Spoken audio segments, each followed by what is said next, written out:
des ombres. Toutes les voitures que Brice exposait fièrement n'étaient pas à lui.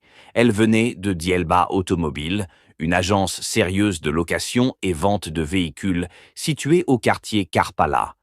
Et Brice, alias El Capo, était activement recherché par la police burkinabé.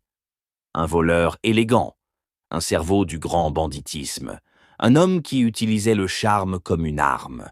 Nadège ignorait tout.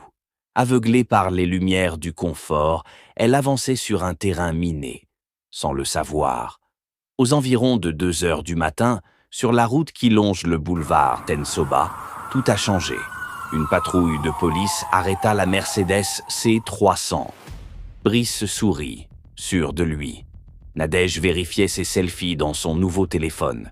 Mais l'un des policiers s'approcha, fixa Brice, et son visage se transforma. C'est lui, c'est El Capo. En quelques secondes, ce fut le chaos. Brice tenta de démarrer. Les policiers crièrent, des armes se pointèrent, des phares s'allumèrent. Nadège, pétrifiée, ne comprenait rien. On brisa la vitre côté conducteur. Brice fut plaqué au sol, et elle fut menottée, tremblante, incapable de parler, incapable de respirer, arrêtée pour complicité. Elle, l'élève de terminale. Elle, la fille qui rêvait juste d'une vie meilleure. Dans le fourgon de police, le froid l'accabla. Son téléphone flambant neuf vibrait encore dans sa poche.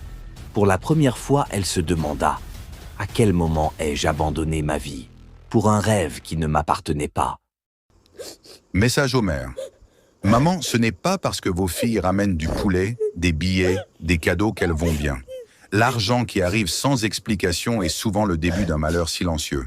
Posez des questions. Ouvrez les yeux. Protégez vos filles. Un sourire de satisfaction aujourd'hui peut cacher des larmes demain. Message fort aux jeunes filles. Chères jeunes filles, les téléphones, les sorties, les selfies dans des endroits luxueux ne construisent pas un avenir.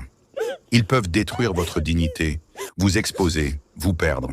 Ce qui brille n'est pas toujours un avenir. Parfois, c'est un piège. Ne courez pas après le matériel au point de laisser vos études, vos rêves, vos talents. La vraie beauté d'une femme, c'est son indépendance, pas ce que quelqu'un lui offre.